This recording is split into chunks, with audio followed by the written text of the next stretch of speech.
총선 그간 있었던 과정을 쭉 돌아보면 사실은 총선 키워드 중에 공천이라는 문제를 떼놓고 얘기를 하지 않을 수 없죠. 그렇죠. 근데 뭐 민주당의 공천도 문제가 있지만 여당의 공천도 보면 사실은 이제 이른바 방탄 공천이라고 해가지고 이종섭 대사처럼 핵심 피의자나 관련자로 분류되어 있는 사람에게 어떤 좋은 지역 공천을 내어준다든지 내지는 아까 말씀드렸던 것처럼 대통령이 사면 본인들이 수사하고 구속시키고 기소하고 재판까지 받게 만들고 대통령 사면하고 공천까지 주는 이런 과정의 어떤 공천 문제는 아마 두고두고 회자가 될 겁니다. 심지어 수사 대상자인 그 임종득 그분도 공천을 줘버렸죠. 신범철도. 신범철도 줬고. 네. 예. 그리고 이 공천을 국민의힘 공천을 처음으로 다시 돌아가서 보면은 어떤 일이 시작이었냐면 김건희 여사특검법, 이제 김건희 특검법이라고 하면 걸리니까요. 김건희 여사특검법을 이제 통과를 앞두고, 그러니까 법안 상정을 앞두고 있었기 때문에 그때는 현역 의원들을 안 날리고 있다가 이 특검법이 나중에 이제 완전히 불발이 되고 나니까 그 뒤에 이제 현역 의원들을 날리기 시작했단 말이에요. 원래는 이 문제부터 좀 시작을 해야 돼요. 그래서 이게 애초에 김건희 여사특검법 방탄 공천이었느냐, 뭐 여기서부터 이게 나왔어야 되는데 그 얘기들은 또 사라지고 이제는 그 수사를 받아야 되는 사람들을 공천함으로써 이게 계속 야바이에요, 야바이. 그러니까 이 처음에 문제, 김건희 여사 관련된 문제들은 싹 사라지고 지금은 그 대통령과 관련된 내용들만 남아있고 그리고 다시 저희가 좀 부각을 해야 될 문제들 중에는 뭐 최상병 특검과 관련해서도 앞으로 이제 더 다뤄져야 될 내용들인데 수사를 마치 하는 게 부당한 것처럼 그리고 공수처가 이종섭 전 장관을 그 국내에 앉혀놓고도 제대로 수사 안 하고 있는 것처럼 지금 많이 언론 보도가 나오고 있는데 그거는 또 이제 사실은 아니죠.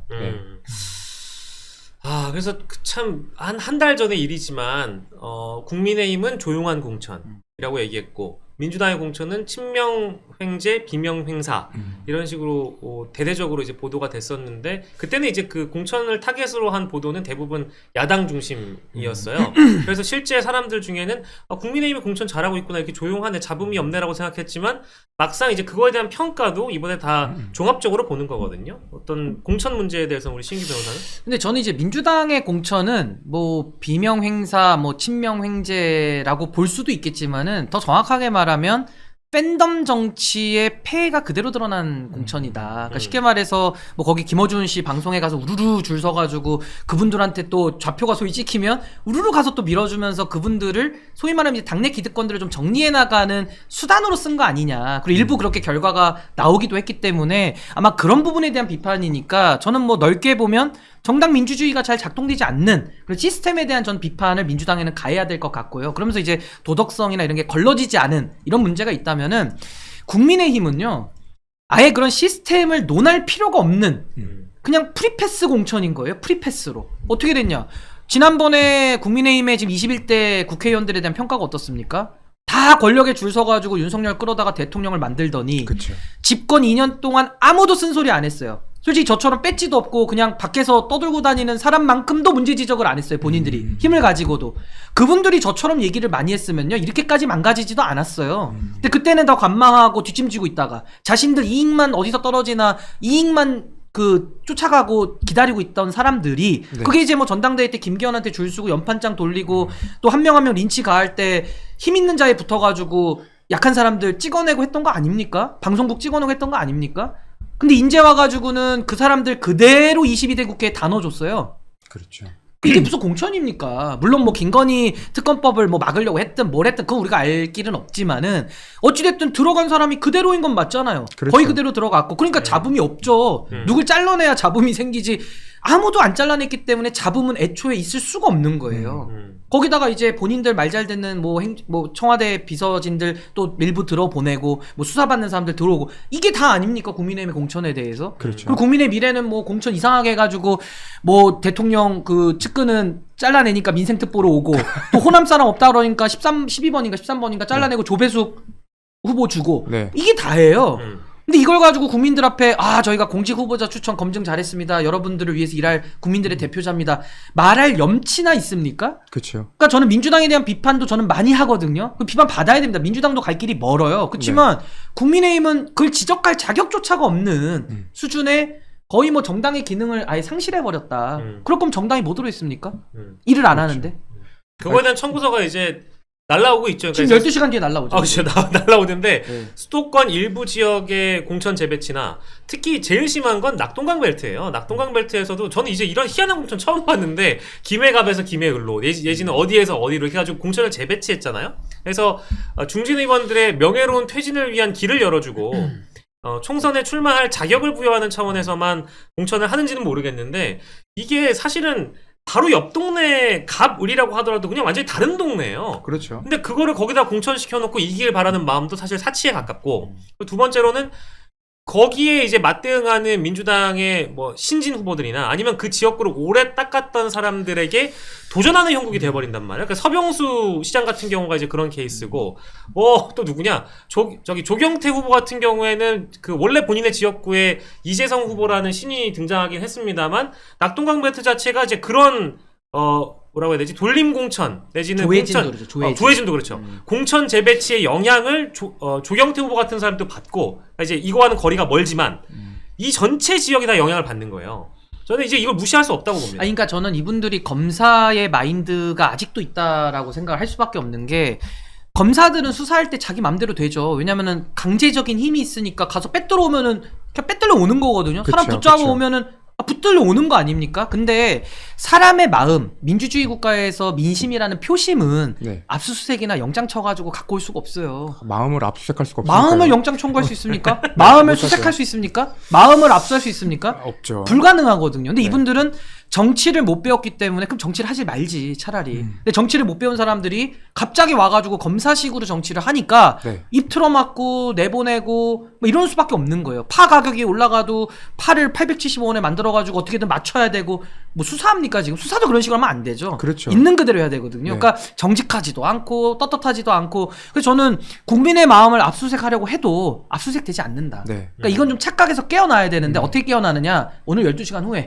성적표가 나오면 네. 출구조사가 나오면 조금 예. 가능성이 있을까 싶은데 없으면 없는 대로 부정선거로 또 빠집니다. 이제 선관위가 할 일이 더 많아지는 거예요. 저는 그건 모르겠습니다. 그건 선관위가 알아서 하셔야 되고. 그리고 저는 이번 선거 거치면서 가장 부각된 거 두 가지를 꼽으라면 사실 앞으로 시대 정신으로도 부각이 되겠지만 검찰 개혁, 언론 개혁이라고 보거든요. 예. 그러니까 여태까지 언론들이 그 문재인 정부 거치면서 이제 여권을 비판을 했어. 그 당시 여권을 비판을 했었고, 예. 그 당시 청와대를 비판을 했었고, 예. 그 청와대를 비판하고 여권을 비판했던 그 근거, 그 이유를 이제 살아있는 권력에 대한 어떤 우리가 감시를 하고 있는 것이다라고 예. 얘기를 했었는데 그때에 사실 해명을 안 했다면 오히려 이렇게까지 욕 안 먹었을 거예요. 근데 예, 예. 지금 정권에 들어와서는 언론의 자유를 뺏기고 있고 그리고 정부에 대한 살아있는 권력에 대한 비판을 못 하고 있고 그것은 마찬가지로 검찰도 똑같습니다.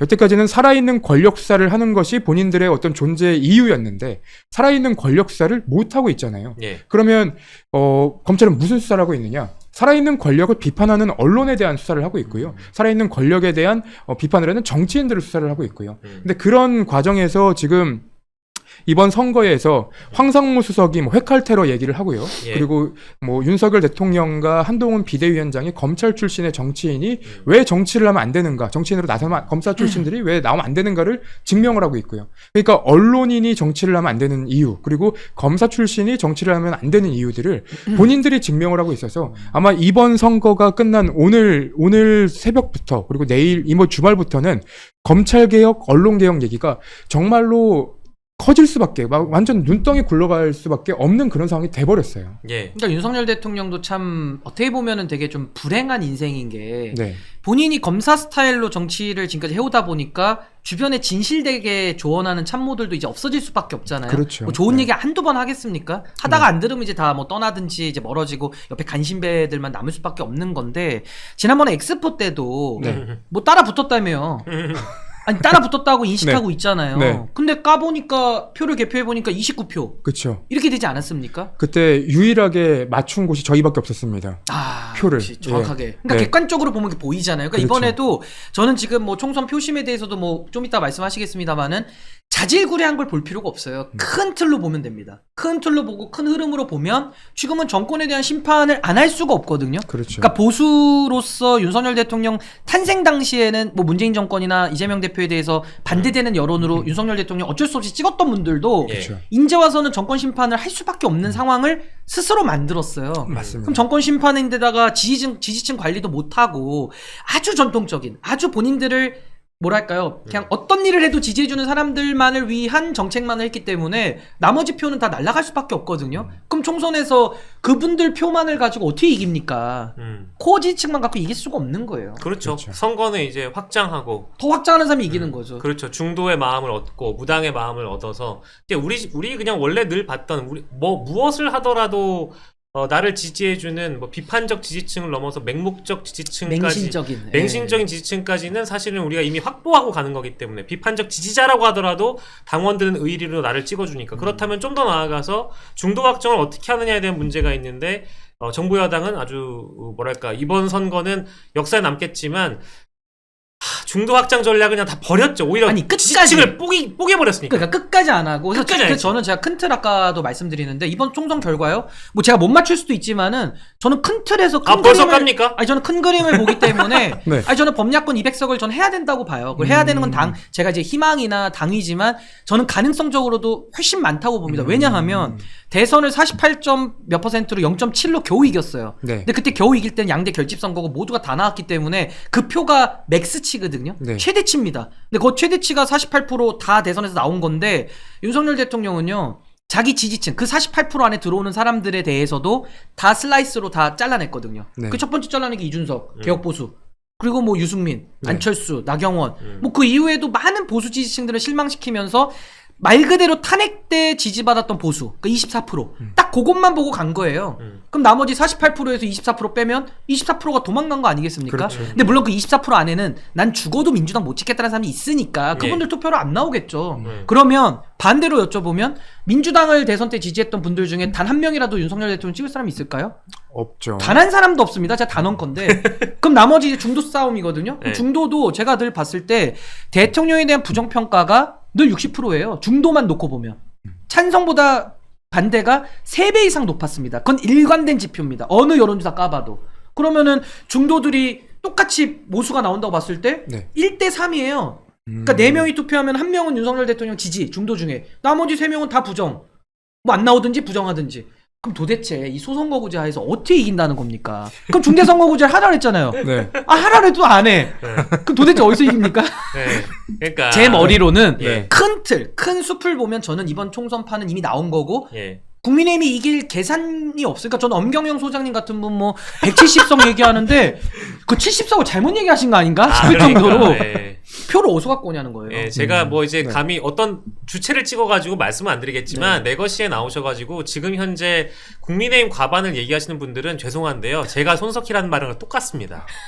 제가 손석희입니다라고 주장하는 거랑 똑같아요. 뉴스- 아니, 그래서 나 하나만 손석희가- 더. 예. 제가 지금 얘기한 요 두 가지의 네. 제가 지금 분석을 큰 틀에서 했잖아요. 그럼 마지막 하나 카드가 한동훈 카드거든요. 네. 비판을 그렇게 받고 왔잖아요. 그럼 이분이 왔을 때 이제 100일 됐다 그랬는데 그럼 겸손하게 무릎을 꿇고 그때부터 국민 앞에 참회하고 바른말하고 민심을 100% 쫓았다고 한다면은 저는 조금 바뀔 것 같아요. 조금은 국민들의 마음이 좀 풀어지고 그래 한 번 더 믿어볼까? 임기도 많이 남아있는데 한번 한동훈이 제대로 하려나? 이렇게 생각이라도 일부 할 텐데 예. 한동훈 위원장 와가지고 윤석열 대통령이 내각 차관들한테 지시 내렸잖아요. 가서 더 잘 싸우라고. 네네. 똑같이 했어요. 와서 더 잘 싸웠어요. 그 더 세게 싸웠어요. 2조 심판만 외쳤어요. 네. 전략 전술까지도 꽝인 거예요. 음. 그럼 제가 아까 말씀드린 전통 지지층을 뽀겠고 음. 중도는 올 사람이 없고 전략 전술도 완전히 망했고 그럼 도대체 어디서 표를 갖고 오는지를 저한테 설득을 해주시면 저도 납득이 되겠는데 아무리 머리를 굴려도 국민의힘은 표를 가져올 곳이 지금은 없는 그만큼 어려운 선거라는 겁니다. 국민의힘 분석은 과학적인 근거로 한 거 아닙니까? 윤석열 대통령이 항상 과학적인 근거를 주장을 하는데 그 과학적으로 의사에서 2,000명 나오잖아요. 2,000명 증언도 과학적으로. 네. 뭐 대통령이 그 얘기를 하셔야 되는데 과학은 네. 없잖아요. 이제. 과학은 네. 없죠. 침대가 과학인데 그 네. 과학이 없잖아요. 근데 이제 그런 거 있는 것 같아요. 방금 이제 신규 위원장이 말씀하신 거 다 나왔는데 단순하게 보면 됩니다. 우리 눈뭉치를 조금씩 굴려가지고 중도무당층을 확장한다. 이게 선거의 그냥 기본 전략이잖아요. 그렇죠. 베이직 중에 베이직. 베이직이에요. 근데 보시면 대통령은 그냥 자신의 어떤 고집과 목리 그 박스 안에 갇혀서 나오질 못하신 거예요. 그래서 뽀갠 지역구, 뽀갠 지지층만 보더라도 수두룩 빽빽이에요. 해병대 전후회가 여러분들 생각하시기에 뭐 물론 그 안에도 진보층이 있겠죠. 보수가 진보 많지. 유권자층이 있겠죠. 근데 해병대 전후회나 해병대 예비역 전후회가 전통적으로 어디를 지지해 왔을 것 같습니까? 대부분 보수 정당을 지지해 오셨던 분들이 전통적으로 많아요. 근데 거기를 뽀겠지. 최상병권으로 뽀겠죠. 박정훈 대령 그 괴롭히면서 뽀겠지. 심지어 지금 그 해병대 전후회나 예비역 전후회가 어디 가서 선거운동 했었습니까? 신범철 낙선운동, 네. 임종득 낙선운동 하러 아주 잘하시는 다녔다고요. 거예요. 네. 지역 가가지고 저기 바닥을 훑었고요. 공중전은 또 뭐 했습니까? 박정훈 대령 재판 때마다 가가지고 여론을 동원했다고요. 김가 부르셨잖아요. 그러니까 그렇죠. 거기서 뽀겠고요. 마음을 올려요 그분들이. 자 맞아요, 맞아요. 지역으로 그다음에 사교육 카르텔도 뿌리잖아요. 그치, 사교육도 사교육 뿌렸지. 강사들도 다 자기 편인데 그래. 다 뽀개버렸어. 그 사회 악이라 그래가지고 보수주의자들이 예. 막 자본 그 소득 내는 사람들 갖다가 막 악마화해요. 막 그쵸. 아 사교육은 나쁜 거로. 예. 아니 사교육을 교육제도로 바꿔나가는 것과 그분들이 사교육 시장에서 돈을 많이 버는 건 다른 문제잖아요. 그렇죠. 근데 막 뽀갭니다. 네. 그리고 마지막에 어딜 뽀겠냐? 의사. 의사 뽀겠지. 의사들은요 14만 명인데 가족들까지 병원 가족들까지만 100만 돼요. 그렇죠. 이분들은 전통적으로 보수 지지를 많이 합니다. 맞아요. 완전히 뽀개버렸습니다. 이거. 네. 그래서 이제 그 의사 집단마저도 뽀개다 못해서 참모들이나 뭐 장관이 어떻게든 한번 이거를 좀 중화시켜보고 희석시켜보려고 노력하는데 또 대통령실은 선 딱 그어버리고 우린 그런 적 없음 이래버리니까. 그리고 교수들도 원래 전통적으로 교수들이 보수들 지지 많이 그렇죠, 하거든요. 그렇죠. 보수 교수들 중에서도. 네. 근데 교수님들도 다 시국선언 이미 다 했어요. 모든 학교에서 거의. 시국선언 많이 해서 나라 걱정 많이 하고 계시고. 그럼 반대로 이렇게 보수를 뽀겠으면 민주당에서 뭐 민노총을 데리고 오든 뭐 어딜 데리고 오든 뭐가 있어야 되는데 네. 제가 아까 얘기했잖아요. 네. 민주당 찍거나, 그러니까 예를 들어 윤석열 대통령 안 찍었던 분들은 단 한 명도 여기 올 표가 없다니까요, 지금. 그렇죠. 그렇죠. 그렇죠. 누가 마음을 바꿉니까? 예,